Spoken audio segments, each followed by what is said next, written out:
नमस्कार दोस्तों, ghost stories bye Yadav ji पर मैं सूरज यादव एक बार फिर हाजिर हूँ एक सच्ची और डरावनी कहानी के साथ। सभी पुराने सब्सक्राइबर्स को राम राम और नए व्यूअर्स को भी मेरी राम राम। तो कैसे हैं आप सब लोग?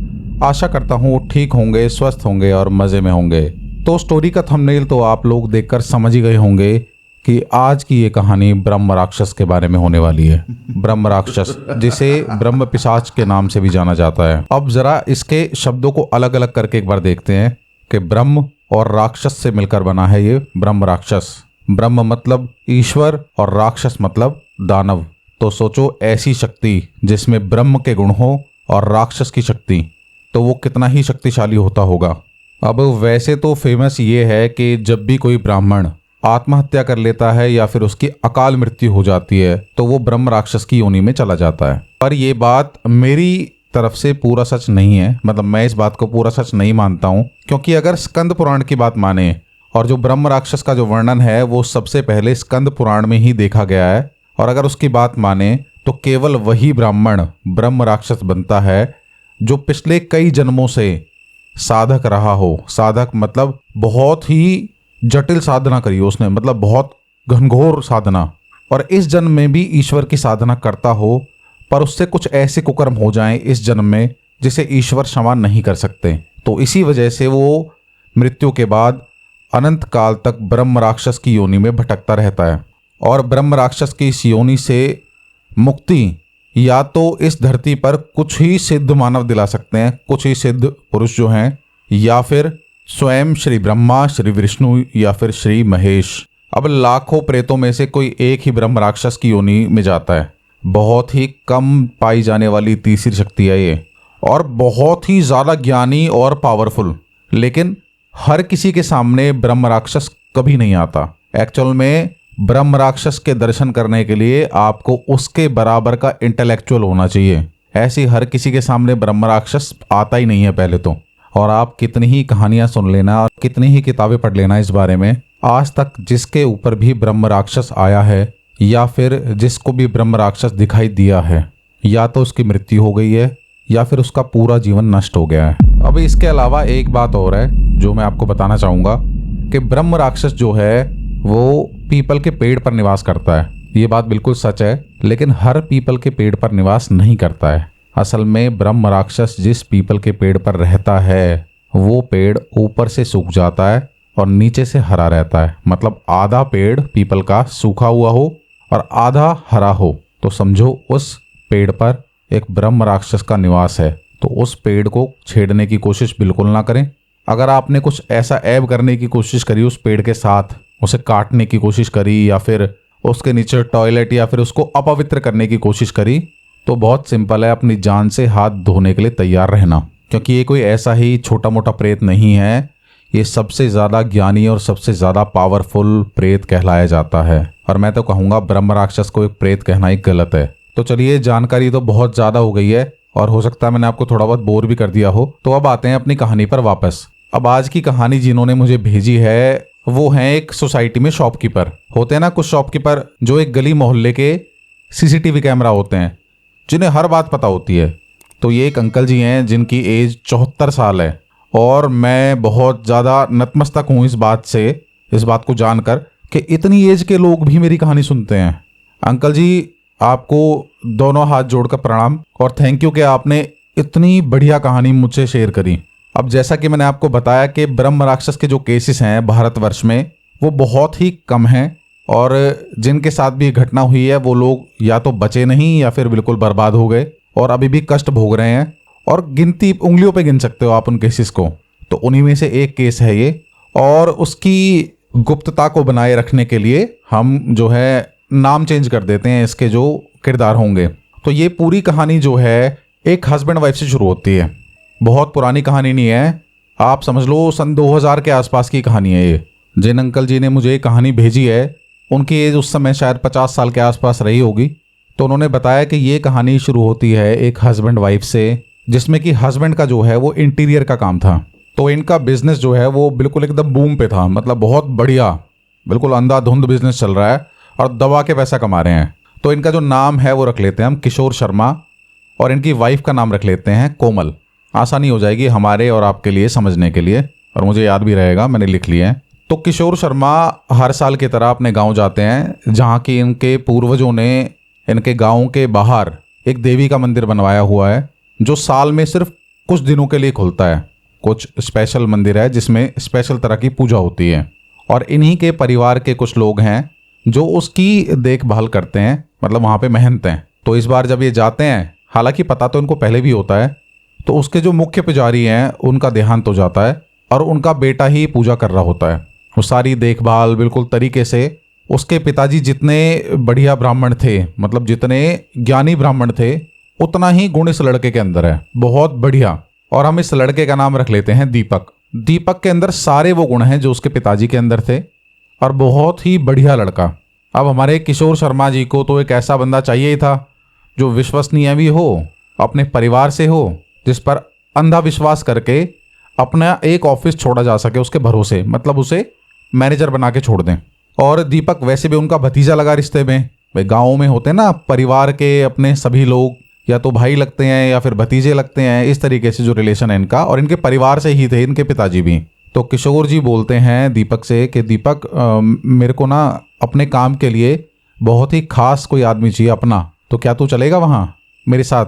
अब आप जानते हैं कि गाँव के मंदिर में इतना कुछ खास तो आमदनी होगी नहीं भाई, एक ब्राह्मण परिवार और बहुत ही गरीब परिवार है ये। इसकी माँ है और दीपक है। पिताजी का भी कुछ समय पहले देहांत हुआ है और इनके पास कुछ खास प्रॉपर्टी है नहीं। फिर भी दीपक सबसे पहले ये बोलता है कि चाचा जी मैं चल तो चलूँगा, लेकिन फिर मंदिर का ध्यान कौन रखेगा?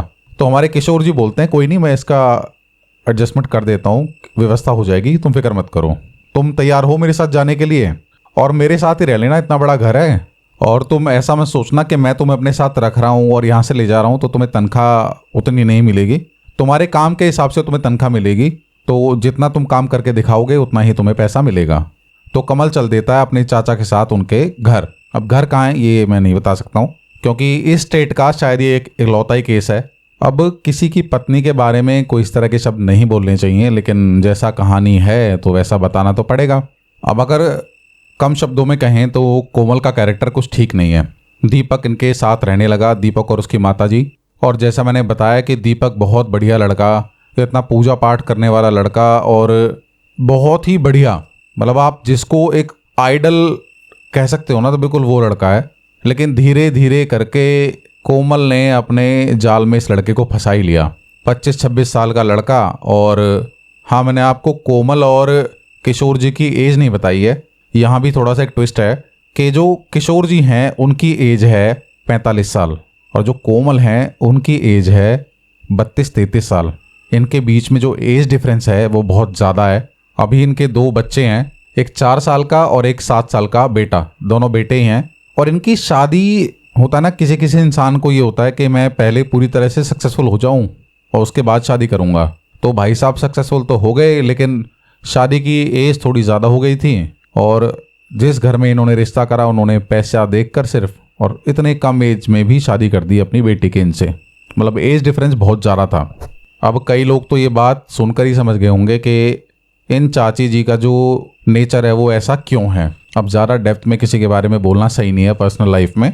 तो इन्होंने धीरे धीरे दीपक को अपने चंगुल में फंसा लिया एक तरीके से। अब धीरे धीरे धीरे पता चल जाता है एक दिन इसकी माताजी को, दीपक की माताजी को, कि ऐसे ऐसे इन दोनों के बीच में कुछ चल रहा है और वो देख लेती होंगी कहीं। तो फिर उन्होंने किशोर जी से बात करी कि देवर जी ऐसा ऐसा है, और हमें लगता है ना, हमें थोड़ा, भाई आपके साथ ही काम करेगा दीपक, लेकिन अलग रहना चाहिए। देखो क्या है कि रिश्तों में कोई प्रॉब्लम ना आए आगे चल के, तो सही रहेगा। अब बड़ी होती हैं दीपक की मम्मी किशोर जी से, तो मना भी नहीं करते, बोलो चलो कोई बात नहीं रख लो। और वो बताती हैं कि ऐसे ऐसे है, मुझे इसकी शादी भी करनी है। तो देखो सही नहीं रहता आपके साथ कब तक, ऐसे सही नहीं है, आप समझो बात को। ठीक है, किशोर भी मना नहीं करते हैं और दीपक और उसकी मम्मी अब अलग रहने लग जाते हैं। लेकिन जो रिलेशन है इनके बीच का वो और ज़्यादा गहरा होता जाता है। तो हमारे भारत देश में जो एक मेन और मुख्य इलाज है लड़के या लड़कियों के लिए, अगर वो बिगड़ जाएं, तो माता पिता का सबसे पहला इलाज यही है, ब्रह्मास्त्र, कि उनकी शादी कर दो। 99% घरों में आपने यही सुना होगा कि ज़रा बिगड़ गया है तो उसकी शादी कर दो, बहू आएगी तो सब ठीक कर देगी, शादी हो जाएगी तो उसके बाद ठीक हो जाएगी। तो ऐसा ही दीपक की माताजी भी करती हैं। इसके लिए लड़की देखना शुरू कर देते हैं। अब जो इसकी चाची है कोमल, उसको पता चलता है कि ऐसे ऐसे भाई इसके लिए लड़की देख रहे हैं, क्योंकि देखेंगे तो परिवार में ही। अब वो बहुत गुस्सा होती है कि मैं बता रही हूँ जब तक मैं नहीं चाहूंगी ना तुम शादी नहीं कर सकते। तो वो तो था ही, वो तो टालम टोल करता ही रहता है। पर कई लड़कियां देखने के बाद उसे एक लड़की बहुत पसंद आ जाती है और वो तुरंत हाँ कर देता कि हाँ मम्मी मैं राजी हूँ शादी के लिए। और खुद किशोर जी ही उसकी शादी फिक्स करने जाते हैं वहां पर। भाई चाचा का सारा फर्ज निभा रहे थे किशोर जी। अब इन्होंने अपने जीवन में पहले क्या कर्म किए हैं वो तो मुझे पता नहीं, लेकिन इनकी कहानी जो भी है ये सुनकर मुझे पता चला कि आदमी ठीक है भाई। अब रिश्ता हो गया पक्का, हो गई शादी। शादी होने के बाद जाहिर सी बात है वो अपनी वो बीवी से संबंध रखेगा भाई, अपनी चाची से क्यों रखेगा। और आना जाना हो जाता है कम इसका दीपक का अपने चाचा चाची के घर पे। चाचा के पास बिजनेस में पूरा हाथ बटा रहा है, सब संभाल रहा है, लेकिन चाची की तरफ से वो थोड़ा सा कटना शुरू हो गया। अब ये बात उसके मन को बर्दाश्त नहीं हुई कोमल के, और वो देख रही है कि भाई सुंदर भी है लड़की और इसी के चक्कर में बावड़ा हो रहा है एकदम। मुझे एकदम ध्यान ही नहीं दे रहा, मैं इतनी सच संवर के इसके सामने आती हूँ, पुल अप्सराओं वाली स्टाइल में उसको फिर से लुभाने की कोशिश कर रही हूँ, लेकिन ये देख ही नहीं रहा मेरी तरफ। और इसके अलावा ये हर जी तोड़ कोशिश कर लेती है कि किसी भी तरीके से दीपक वापस मेरे पास आ जाए। प्यार से समझाती है, डराती है, लेकिन दीपक टस से मस नहीं होता है, क्योंकि वो तो अपनी बीवी के साथ खुश है। नई नई शादी हुई है, कहाँ चाची वाची के चक्कर में, अपनी बीवी के साथ खुश है, बहुत बढ़िया। अब आता है इस कहानी का पहला मोड़, जहाँ कोमल किसी से मिलकर इसकी वाइफ के ऊपर, जिसका नाम हम खुशी रख लेते हैं, खुशी के ऊपर ब्लैक मैजिक करवा देती है, काला जादू करवा देती है जाके, और अपने घर बुलाती है। खाने पे तो भाई आना ही पड़ेगा, रिश्तेदार हैं और मालिक हैं इनके, तो खाने पर बुलाती हैं और खाने में कुछ इस तरह का खिला देती हैं उसे कि वो धीरे धीरे करके उसके ऊपर उसका असर आने लगता है। एकदम से नहीं आता, वरना भाई शक हो जाएगा कि उनके घर गए थे और उसके बाद आते के साथ ही ऐसा हो गया। इतनी समझ तो सबको है। अब धीरे धीरे दीपक की वाइफ और उसके बीच में बहुत भयंकर लड़ाइयाँ होने लगी। छोटी सी बात से शुरू होकर लड़ाई ऐसी पहुंच जाती थी कि दोनों एक दूसरे को मारने तक पे आ गए एकदम। हालांकि दीपक के ऊपर थोड़ी कुछ है ना, उसके ऊपर कुछ करवाया है, लेकिन स्थिति ऐसी बन जाती है ना, अब सामने वाला आपको एकदम मारने की कोशिश कर रहा है, गालियां दे रहा है, मैं ये कर दूंगा, मैं वो कर दूंगी, तो बनी जाता है ऐसा माहौल। अब सबसे भयानक और सबसे घिन वाली जो चीज़ हुई, धीरे धीरे करके खुशी जो है दीपक की वाइफ, वो बहुत ज़्यादा गंदगी से रहने लगी। आप इमेजिन करो, कोई अपने कपड़ों में ही, क्या बोलूँ, शब्द बोलना भी सही नहीं लग रहा है, मतलब पोटी कर दे, हग दे अपने कपड़ों में, और हगने के बाद उन्हीं कपड़ों को बाथरूम में बाल्टी में एज इट इज़ उतार के रख दे और बिना साफ करे धोए हुए वापस दूसरे कपड़े पहन ले, तो पहले तो उस इंसान के शरीर से बदबू आएगी, और उसके बाद जो उसने कपड़े रखे हुए हैं बाथरूम में, सोचो उनमें से कितनी बदबू आएगी, 1 दिन 2 दिन। अब इन लड़ाई झगड़ों के चक्कर में दीपक की मम्मी जो है वो ज़्यादातर रहती थी उनके घर पे, किशोर जी के यहाँ पे, क्योंकि उनके 2 छोटे छोटे बच्चों का ख्याल भी रखना है भाई, हैं तो वो इनके मालिक ही, रिश्ते में चाहे कुछ भी लगते हो। अब उसकी मम्मी आती हैं कि चलो इनको थोड़ा टाइम देते हैं तो शायद धीरे धीरे इनके बीच की प्रॉब्लम्स ठीक हो जाएंगी, थोड़ी प्राइवेसी देते हैं ना, कई लोग बहुत समझदार होते हैं। अब वो आती हैं मिलने के लिए और देख रही हैं कि क्या हाल मचा रखा है भाई इसने, घर में बाथरूम में से इतनी भयंकर स्मेल आ रही है, और जाकर बोलती हैं कि खुशी ये क्या कर रखा है तूने, और कैसी हो रखी है तू एकदम। अब वो अपने आपे में तो थी ही नहीं, सोचो पूरे पूरे दिन 24-24 घंटे जिसके ऊपर किसी काली शक्ति का साया रहता हो, तो वो कैसे उसका जीवन हो जाता होगा। पूरे शरीर में गंद लगा हुआ है, कपड़े लत्ते ऐसे ही पहने हुए हैं, मतलब बेढंग के, और बाथरूम में से स्मेल आ रही है बहुत भयंकर। अब जाकर इसकी मम्मी देखती है तो देखती है कि कपड़ों में टट्टी करके रख रखा है और उसमें कीड़े पड़ने को हो रहे हैं। खुशी ये क्या है। इतने ही पीछे से दीपक आता है और उसकी मम्मी बोलती हैं उससे कि दीपक ये कैसे, ये सब क्या हो रखा है, मैं 4 दिन क्या नहीं आई यहाँ पर, क्या कर रखा है तुम लोगों ने। अब दीपक देख के बोलो ये ऐसे ही हो गई है, कई दिन से लड़ने मरने को काटने को आती है एकदम, मैं बहुत परेशान हूँ, मैं नहीं रह सकता इसके साथ। तो इसके ऊपर जो भी चीज़ थी खुशी के ऊपर, वो जाहिर सी बात है इसलिए कर रखी थी कि इनके आपस का जो रिश्ता है वो खराब हो जाए।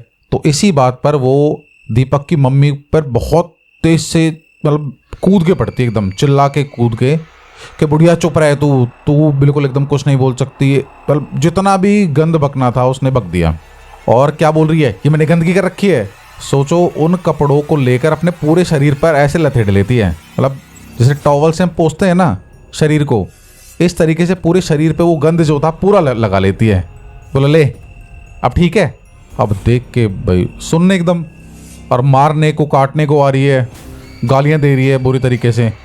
तो इस कंडीशन में जैसा आम लोग करते हैं, उसके घर वालों को फ़ोन लगाया जाता है खुशी के कि ऐसा ऐसा है जी, आपकी बेटी बिल्कुल एकदम पागलों जैसी हरकत करने लग रही है और कुछ समझाते हैं तो हमसे लड़ने मरने को आती है। आप एक काम करो, कुछ दिन के लिए इसको ले जाओ, और यहाँ हमारी बात तो सुनती है नहीं, शायद तुम्हारी बातें सुन ले। और अभी तक दीपक की मम्मी के दिमाग में बिल्कुल भी ये नहीं है कि हमें इसे रखना नहीं है, मतलब इससे रिश्ता तोड़ देना है। उनके दिमाग में सिर्फ ये है कि जैसे ये ठीक हो जाएगी, इसका बर्ताव ठीक हो जाएगा, तो इसको वापस ले आएंगे। अब यहाँ पर इसने अकेले में कुछ कर लिया तो सारी बात हमारे ऊपर आएगी। तो उसके घर वाले आकर उसे ले जाते हैं और उसका जो भी जिस भी तरीके से इलाज कराते हैं, डॉक्टर से और ओझा से, तांत्रिक से, वैद्य से, सब जगह दिखाते हैं वो लोग। और बस यही तो चाहती थी कोमल। उसने दीपक का पूरा जो गृहस्थ परिवार है उसका नाश कर दिया। और अब चलो अगर ऐसा होता कि उसकी वाइफ के जाने के बाद इन दोनों का चक्कर वापस में शुरू हो जाता, तो भी मुझे लगता है कि चलो इसने उसकी बीवी को इसलिए इस तरीके से कर दिया ताकि इसको वापस ही मिल जाए। वो तो सिर्फ इसका घर बर्बाद करना चाहती थी कि तूने मुझे छोड़ा कैसे, मेरी मर्जी के खिलाफ। और इसका जो चक्कर है किशोर की वाइफ का, वो चलने लग जाता किसी तीसरे आदमी के साथ। और ये जो तीसरा आदमी है, ये इसे कहीं बाहर मिलता होगा, मार्केट में कहीं भी, और ये कुछ गुंडे बदमाश टाइप का, जो गलत कामों में रहते हैं लोग, उस टाइप का आदमी। अब उसकी बीवी चली गई है दीपक की, तो उसे वापस रुझान आने लगता है अपनी चाची की तरफ, और वो चाची से बात करने की कोशिश करे, चाची करे इग्नोर। तो धीरे धीरे उसको समझ में आता, लग रहा है अब चाची सुधर गई है शायद, और वो इस तरह का कुछ करना नहीं चाहती है, तो चलो ठीक है। अब एक दिन क्या होता है कि दीपक अपनी चाची को देख लेता है उसी आदमी के साथ उसके घर जाते हुए। उसने किराए पर एक फ्लोर ले रखा था किसी और कॉलोनी में, और किसी काम की वजह से दीपक को उधर जाना था। तो देखता कि चाची तो किसी और आदमी के साथ घूम रही है, तो पीछा करता है और धीरे धीरे पता चल जाता कि हाँ भाई इन दोनों का चक्कर है, और जो कुछ भी इनके बीच में है वो गलत हो रहा है। अब हो जाता है इसका भाई मेल ईगो हर्ट हो जाता है इसका कि भाई मेरी वाली किसी और के साथ घूम रही है।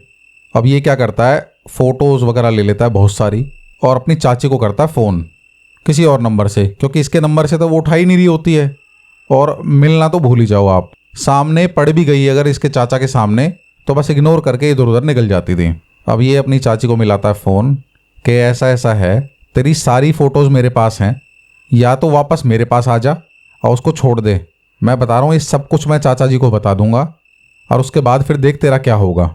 तो इसकी चाची जो है कोमल, वो पहले तो इसको ये बोल के डरा देती है कि अगर तू इसके बारे में बताएगा तो मैं तेरे बारे में बता दूंगी, फिर देख ले तेरा भी कौन ही विश्वास करेगा। तो दीपक बोलता है कि कोई बात नहीं, जो मेरे साथ होगा होगा, तेरे साथ क्या होगा तो अब ये सोच ले, ठीक है, और उसे छोड़ और मुझसे मिल यहाँ पर। अब डर के मारे वो एक बार इससे मिल भी लेती है, और जैसा दीपक चाहता था वैसा नहीं होता है। ये उल्टा इससे लड़ के जाती है कि आज के बाद मुझे फ़ोन कर लिया ना, तेरे हाथ पैर तोड़वा दूंगी, तो याद रखियो। तो बस दीपक बोलता है अभी टेंशन मत ले, बस अभी जा रहा हूँ चाचा जी को सारी बातें बताने, और ये सारी फोटोग्राफ्स ये देख तेरी आज ही दिखाऊंगा, फिर पता चल जाएगा कि कौन कहाँ जाता है।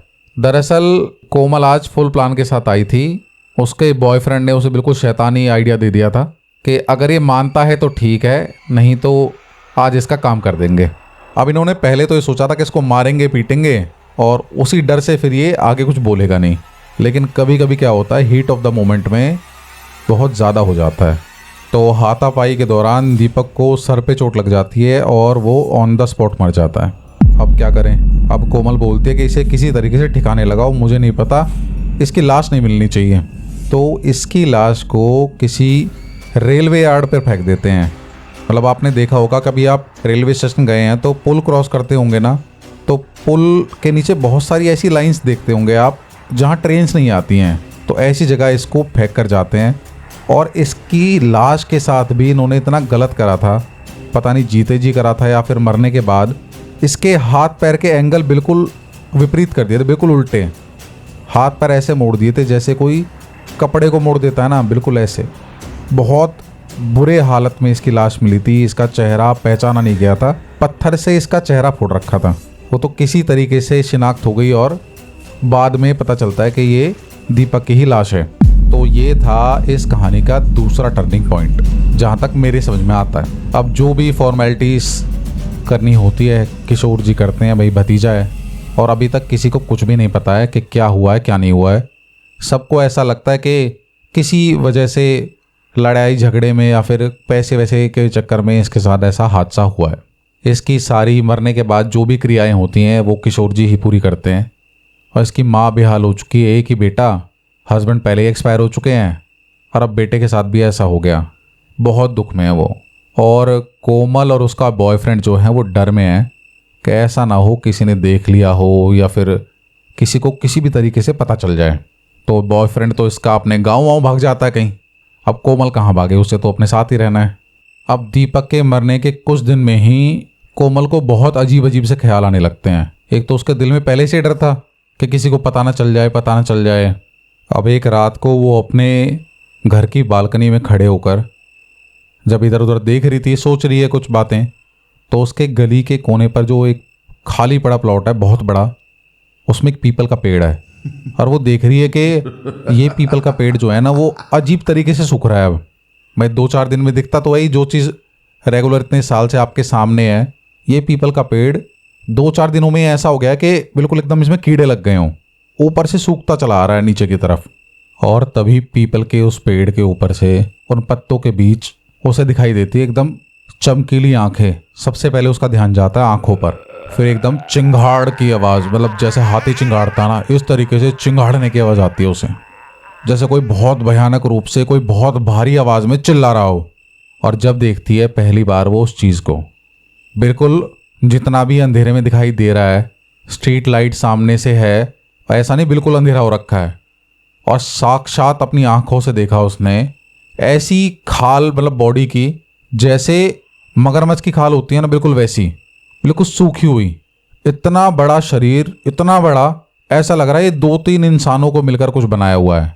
बड़े बड़े दांत और दूर से ही मतलब समझ लो राक्षस देख लिया उसने। दरअसल ये कोई और नहीं था, ये दीपक ही था।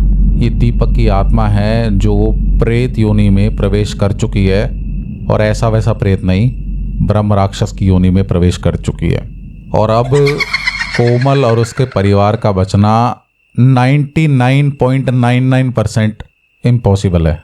और ऐसा ही होता भी है। धीरे धीरे इसकी ऐसी हालत हो जाती है, ये मेंटली बिल्कुल वैसी बिहेव करने लगती है जैसा दीपक की वाइफ करती थी। वो शक्ति इसके शरीर में प्रवेश कर जाती है और अपने घर में ये अपना हाथ, अपने शरीर का कोई भी अंग अपने हाथ, मतलब अपने दांत से कच्चा खाने की कोशिश करती है। कहते हैं कि ब्रह्म राक्षस जो है, जिस पर गुस्सा हो जाए उसका कच्चा मांस तक खा जाता है, क्योंकि उसके अंदर राक्षस के सारे गुण होते हैं। तो धीरे धीरे उसकी मेंटल जो स्थिति है वो इतनी भयंकर कर देता है, उसके बच्चों के साथ इतना बुरा बुरा होता है। अपनी जब उसके ऊपर वो चीज़ है तो अपने ऊपर तो झेल ही रही है, और उसको पता है कौन है ये। और सोचो जब उसके बच्चों के सामने हो रहा है, उसके बच्चों के ऊपर हो रहा है, उसके बच्चों को हवा में उड़ा देता है, बिल्कुल लेटे लेटे बच्चों को एकदम हवा में, और बेड पर धम्म से पटकता था। छोटे छोटे बच्चे सोते हुए अगर उन्हें कोई धम्म से वापस इतना ऊपर 5-6 फीट से नीचे फेंक दे तो उठेंगे और रोएंगे। उनके साथ पता नहीं कैसा कैसा हुआ, बहुत बुरा हाल कर दिया उसने। दरअसल वो चाहता था कि ये कबूल करे सबके सामने कि इसने क्या किया है, और इसी ने किया है मेरे साथ, और इसके साथ जो होगा वो तो ये करेगा ही, लेकिन सिर्फ वो चाहता था कि सबके सामने ये बात आए। अब किशोर भी अपने सामने सब होता हुआ देख रहे हैं। बुरा हाल हो गया इसके परिवार का। अभी कुछ दिन पहले भतीजे की मौत हुई है और फिर अचानक से ये सब होने लग रहा है। तो इसकी वाइफ जब होश में है, जब वो चीज़ हावी नहीं है इसके ऊपर, तो वो बोलती है ऐसा है हम किसी को दिखा लेते हैं, मुझे लगता है कि कहीं दीपक की आत्मा तो हमें परेशान नहीं कर रही है। तो बोलता है दीपक की आत्मा हमें क्यों परेशान करेगी, हम तो उसके परिवार वाले हैं। तो अपनी बातों में ले आती है कि मरने के बाद कोई किसी का नहीं होता है, ऐसा वैसा दुनिया भर की बातें। तो ठीक है, अब ये कई जगह दिखाने चले जाते हैं, ओझा तांत्रिक बाबाओं को, सब जगह। और उनके सामने जब कभी भी इस तरह की चीज़ होती थी तो सामने आकर वो चीज़ ये बोलती थी कि मैं तुम्हारा पूर्वज हूँ, मैं तुम्हारा देवता हूँ। किसी के आगे ये बोलना मैं ये वाला देवता हूँ। कभी भी अपनी आइडेंटिटी उसने सामने नहीं लाई, क्योंकि उसकी आइडेंटिटी इतनी खतरनाक है कि अगर किसी को पता चल जाए ना, किसी तांत्रिक या किसी बाबा को, वो भाग खड़ा हो वहाँ से। अब सब जगह दिखाने के बाद भी उसकी मेंटल कंडीशन में बिल्कुल कोई सुधार नहीं होता है। और दीपक की वाइफ खुशी जिस तरीके से गंद में रहना शुरू कर दिया था उसने वही सब करना शुरू कर दिया कोमल के साथ। उसके बच्चों को इतनी सारी बीमारियां हो गई, इतनी प्रॉब्लम्स हो गई, तो एक दिन उसने ये कबूल कर ही लिया कि दीपक की मौत के जिम्मेदार मैं हूँ। मैंने और मेरे एक बॉयफ्रेंड ने इस तरीके से मिलकर उसे मारा था और उसे वहाँ फेंका था। अब किशोर को जब ये बात पता चलती है तो बहुत ज़्यादा गुस्सा हो जाता है, बहुत ज़्यादा। वो तुरंत पुलिस को कॉल करता है और मैंने बंद करवा देता है। हालांकि प्रॉब्लम तो उसे भी होती है, लेकिन फिर भी पुलिस उठा लेती है इसको भी और उसके बॉयफ्रेंड को। जहाँ भी वो था, आप जानते हैं पुलिस अगर ढूंढने पर आ जाए तो पाताल में से खोज लाए इंसान को, उसको भी पकड़ लाते हैं।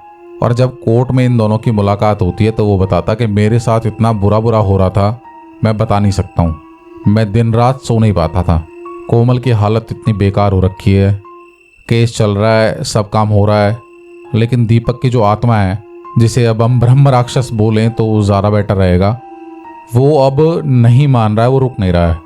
वो इसके बच्चों को और किशोर को भी परेशान करना शुरू कर दिया उसने।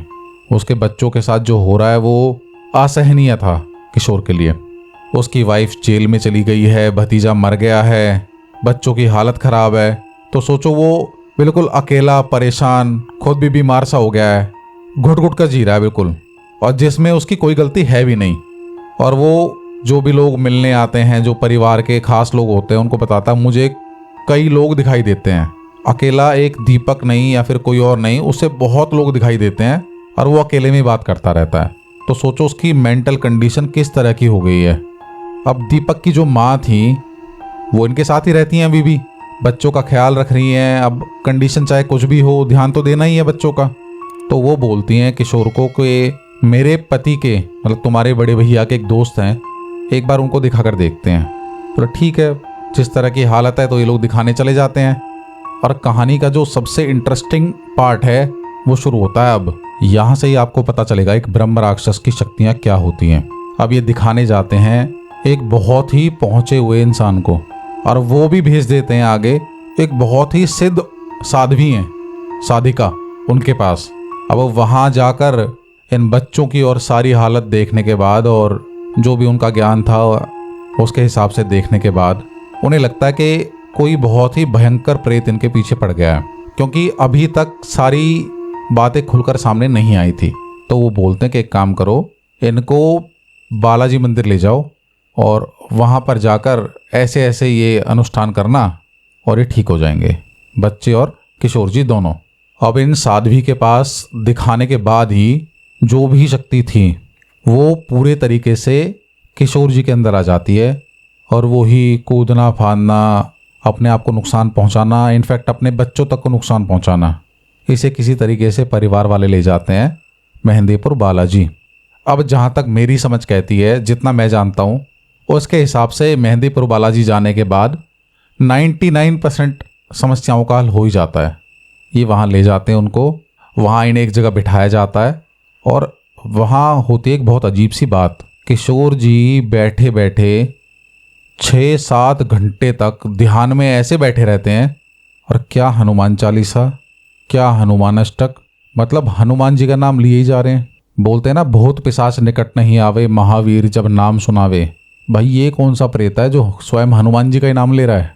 आंखें खोलता है और बहुत देर बाद, 5-6 घंटे बाद, और वो जो सामने जो भी अनुष्ठान करवा रहे थे पंडित जी, वो कुछ गलत लाइनें बोल देते हैं एक श्लोक की, मंत्रों का उच्चारण वो गलत कर देते हैं। तो किशोर जी के अंदर जो भी है वो करेक्ट करता है उनको कि तू ये मंत्र गलत बोल रहा है, ये मंत्र ऐसे नहीं है, ये मंत्र ऐसे है। अब कोई प्रेत या फिर कोई तीसरी शक्ति इस तरीके से कैसे, मतलब अचंभा हो जाता है सबके लिए। तो बोलता है कि ये तो मेरे पूजनीय हैं, इनके पास क्या लेके आए हो मुझे, इनके पास तो मैं यहाँ दिन भर सालों तक साधना कर सकता हूँ इनकी, चलो वापस चलो, हो गया तुम्हारा। अब ये लोग परेशान सब कि भाई क्या ही बवाल है, जो मेहंदीपुर बालाजी में आके स्वयं बालाजी का नाम ले रहा है और उल्टा उस पंडित जी के मंत्र ठीक कर रहा है।